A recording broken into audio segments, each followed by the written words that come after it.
বন্ধুরা, সম্পূর্ণ পর্বটি দেখতে চাইলে সাবস্ক্রাইব করুন। নিশি যখন মৃত্যুর সাথে পাঞ্জা লড়ছে তখন হাসপাতালের বাইরে উজি আগুনের মতন জ্বলতে থাকে। জিত বসু তাকে বারবার শান্ত করার চেষ্টা করলেও উজির মাথায় তখন একটাই চিন্তা ঘুরছে যে ঋষি কেন এমনটা করল। সায়ন্তন যখন নিজের আসল বেশে ফিরে এসে খেয়ার সামনে দাঁড়ায় তখন খেয়া তাকে জেরা করতে শুরু করে যে সে এতক্ষণ কোথায় ছিল। সায়ন্তন খুব সুচারুভাবে মিথ্যে কথা বলে নিজেকে বাঁচিয়ে নেওয়ার চেষ্টা করে, কিন্তু খেয়ার মনে খটকাটা থেকেই যায়। অন্যদিকে হসপিটালের বেডে নিশার জ্ঞান ফিরলে সে অস্ফুট স্বরে ঋষির নাম নেয়, যা শুনে উজি আরও নিশ্চিত হয়ে যায় যে ঋষিই অপরাধী।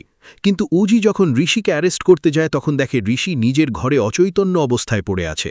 তার শরীরে ওষুধের কড়া ডোজ ছিল, যা দেখে উজির সন্দেহ হয় যে কেউ ঋষিকে ফাঁসানোর চেষ্টা করছে। ঠিক এই সময়ে ভানু মুখ খুলতে বাধ্য হয় এবং জানায় যে শুভেন্দু চক্রবর্তীর সেই 50 কোটি টাকার রহস্যের কথা, যা শুনে উজি এবং জিত বসু অবাক হয়ে যায়।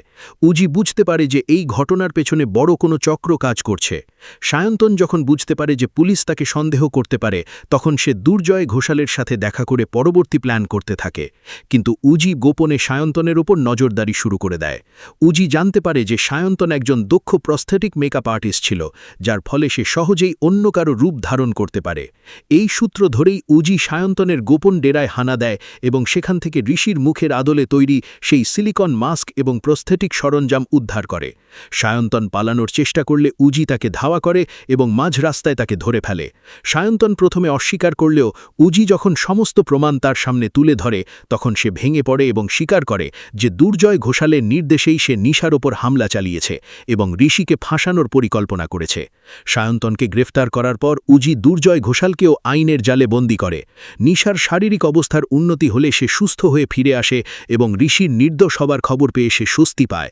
উজি নিজের বুদ্ধিমত্তা দিয়ে প্রমাণ করে দেয় যে চোখে যা দেখা যায় তা সব সময় সত্য হয় না এবং পর্দার আড়ালে থাকা আসল অপরাধীকে সে জনসমক্ষে নিয়ে আসে। এভাবেই উজি তার দিদিকে বাঁচানোর পাশাপাশি অপরাধীদের উচিত শিক্ষা দেয় এবং গল্পটি একটি নাটকীয় মোড় নিয়ে শেষ হয়, যেখানে সত্যের জয় হয় এবং পরিবারটি আবার একত্রিত হওয়ার সুযোগ পায়। সায়ন্তনের গ্রেপ্তারের খবর দাবানলের মতন ছড়িয়ে পড়তেই দুর্জয় ঘোষাল আন্ডারগ্রাউন্ডে চলে যাওয়ার চেষ্টা করে।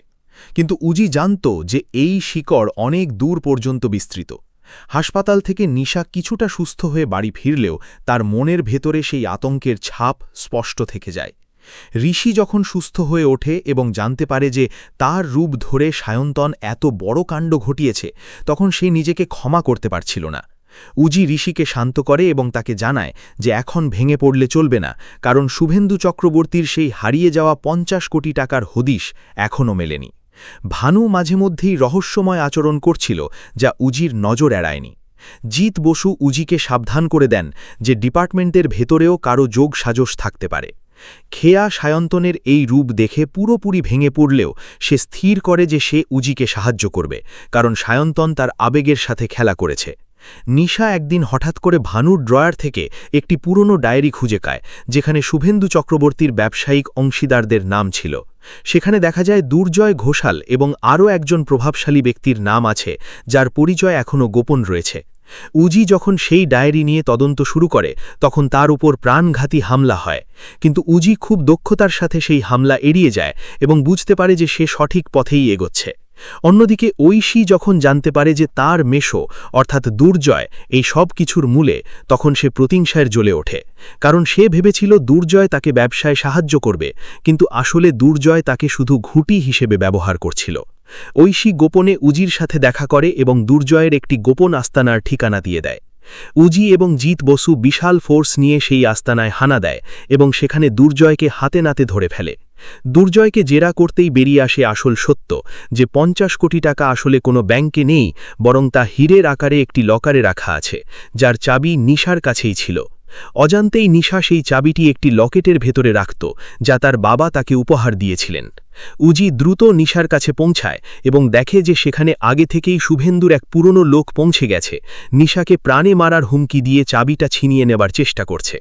উজি সেখানে পৌঁছে এক দুঃসাহসিক ফাইট সিনের মাধ্যমে অপরাধীকে পরাস্ত করে এবং নিশার জীবন রক্ষা করে। শেষ পর্যন্ত সেই হীরের লকার উদ্ধার করা হয় এবং সরকারি কোষাগারে তা জমা দেওয়া হয়। ঋষি এবং নিশার ভুল বোঝাবুঝি মিটে যায় এবং উজি পুরো পরিবারের মুখে হাসি ফিরিয়ে আনে। সায়ন্তন এবং দুর্জয় ঘোষালের দীর্ঘমেয়াদী জেল হয় এবং ঐশী নিজের ভুল বুঝতে পেরে নিশার কাছে ক্ষমা চায়। উজি প্রমাণ করে দেয় যে আইন এবং বুদ্ধির কাছে অপরাধী যত শক্তিশালী হোক না কেন তাকে হার মানতেই হয়। এভাবেই অন্ধকার কাটিয়ে এক নতুন ভোরের সূচনা হয় নিশা এবং উজির জীবনে।